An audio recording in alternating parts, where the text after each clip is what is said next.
দেখুন আমি বলা শুরু করব আর বিজেপি তৃণমূল আপনি একটু আগে বলছিলেন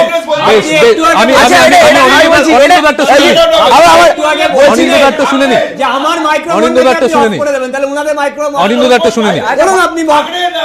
আপনি আপনি করতে পারেন তাহলে আপনার অ্যাঙ্কারের আমি বেশ বেশ বেশ বেশ আমি সবার কথাই শুনে নি, বেকার সময় নষ্ট হচ্ছে। অনিন্দুদা আজ ভাস্করটা ক্যামাস স্ট্রিট না কালীঘাট কোনটা? সোমদা অনিন্দুদা। হ্যাঁ, এবার আমি আপনাকে বলি, দেখুন এই তৃণমূল কংগ্রেস এমন একটা দল যে দলের ব্লক প্রেসিডেন্ট এখন বিভিন্ন থানার ওসি আর জেলা প্রেসিডেন্টরা হচ্ছে এসপিরা।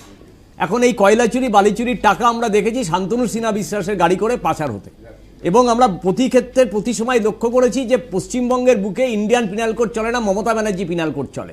এই মমতা ব্যানার্জি পিনাল কোড চলে বলেই আজকে বুথের মধ্যে কলকাতা পুলিশের লোকেরা ঢুকেছে। আসলে ইনার দায়িত্ব হচ্ছে বুথটাকে জ্যাম করা, বুথটাকে রিগিং করা, যাতে সাধারণ মানুষ সিপিএম এবং কংগ্রেসের জোট প্রার্থীকে ভোট দিতে না পারে। কেন বিজেপি বাজারে নেই, আপনাদের ক্যামেরা আজকে অগ্নিমিত্রা বলকে দেখাচ্ছে বলে আপনারা দেখতে পাচ্ছেন অগ্নিমিত্রা বল ঘুরছে, কিন্তু অগ্নিমিত্রা বল কিন্তু দেখুন আবার দুজনে যাচ্ছে, আবার দেখুন দুজনে যাচ্ছে, দেখতে পাচ্ছেন আপনি, দেখতে পাচ্ছেন আপনি দুজনে যাচ্ছে।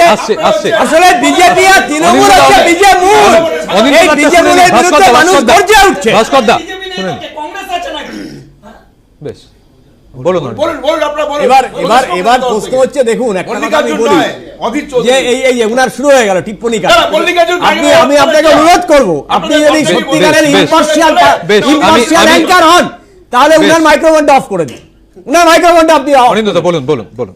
যারা আমরা আপনাকে বলছি যে পশ্চিমবঙ্গে বিজেপি আর তৃণমূলের পায়ের তলা থেকে মাটি সরে যাচ্ছে। মানুষ বুঝে গেছে যে পঞ্চায়েত নির্বাচনে কি হয়েছিল। এই শুভেন্দু অধিকারী আজকে দীপঙ্করের নেতা, যিনি 2018 সালে একের পর এক বুথ লুট করেছিলেন, বুথের এজেন্ট দিতে পারেনি কংগ্রেস সিপিএম এর সমর্থকরা।